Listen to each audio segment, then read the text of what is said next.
We begin in Ukraine with foreign correspondent Molly Hunter, who is joining us from Lviv. And Molly, you're in the city where this morning's blast took place. What more can you tell us about these strikes? And are there fears that Lviv is slowly shifting away from that safe haven status that it has had really since this conflict started?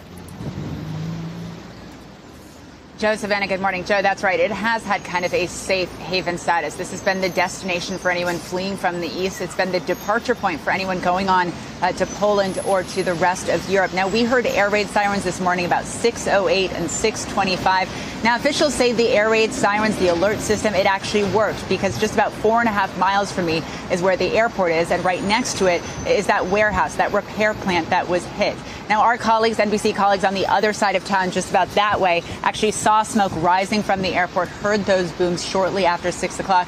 Where we are, Joe, we didn't hear them. That's 4.5 miles from the city's center. That is a lot closer even than the military base that was struck just a couple of days ago, about 20 miles from here, 15 miles from the Polish border. So that is changing the risk calculation for everyone here. And even looking around, a lot fewer people out here this morning, a lot more territorial defense people. I think people are starting to get a lot more nervous. Molly, I was asking you earlier about the situation in Mariupol after the theater bombing. What is the situation there, especially with the humanitarian aid trying to get in and so many people trying to get out?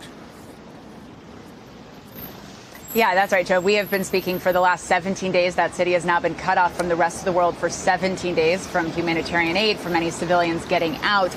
Now, we do understand that a very small amount of humanitarian aid is starting to make its way into the city today, in addition to civilians boarding buses. This would be the first time the humanitarian corridor actually worked. The only way to get out of that city in the last couple of days has been in convoys of private vehicles. So literally 4,000 cars kind of lined up, all moving together. Safety in numbers. And really, in Lviv in the last several weeks, guys, we hadn't met any refugees, anybody from Mariupol for a reason until last night. We spoke with two women, daughter Yulia, also her mom is named Yulia as well. And they came out on one of those convoys on the 15th. They got here. They described the medieval conditions in visceral detail. These are firsthand testimonies for people who have survived the last several weeks in a basement. They talked about cutting down trees to make fires, cooking in buckets. They talked about melting snow for ice. They talked about being so terrified that they could either be killed inside their apartment or inside their basement, or they could be killed in the car trying to get out, and they'd rather die trying. Interesting about the theater, they were telling me that that was the safe place. That was the meeting place that they always planned to go. If they had to evacuate, they would go to the theater. It's also where those convoys of cars are meeting and now refueling. They ended up taking a young woman with them in their car, but they were just devastated. Of course, they already got out. But when that theater was bombed, they told me they'd been trying to get in touch with people who had been in that shelter, and they hadn't been able to get through to any friends. So, Molly, the UK and the U.S. are saying that Russia's advance has stalled across the country. Let's talk about the overall situation on the ground.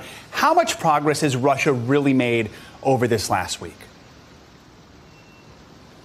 Yeah, and this is really a really important kind of 1,000-foot view because it is informing kind of all of the civilian targets that are being hit. It's a direct link. So we heard from the UK intelligence assessment yesterday, and I'm just going to read this tweet. They said Russian forces have made minimal progress on the land, sea, or air in recent days, and they continue to suffer heavy losses. It goes on to say Ukrainian resistance remains staunch and well coordinated. The vast majority of Ukrainian territory, including all major cities, remains in Ukrainian hands. That is extraordinary 3 weeks into this war. But because of that, because the ground troops, because the tanks are stalled outside of the capital of Kyiv, for example, what's happening is what our Richard Engel has been reporting in the last couple of days is indiscriminate firing into city centers. Now, we have seen the cities of Mariupol, of Kharkiv, of Volnovakha get absolutely pounded completely indiscriminately. Well, now we're seeing that in the capital because clearly, according to Western European intelligence assessments, the troops, the tanks aren't going to be able to take the ground that they wanted to. So they are firing indiscriminately at apartment buildings, at metro stations, at places with absolutely no military significance or infrastructure. Joe. Molly, do you get a sense amongst people in Ukraine how they are feeling right now about the peace talks with Russia? Do they have any hope at all, or do they simply just not trust Russia and Putin at all at this point?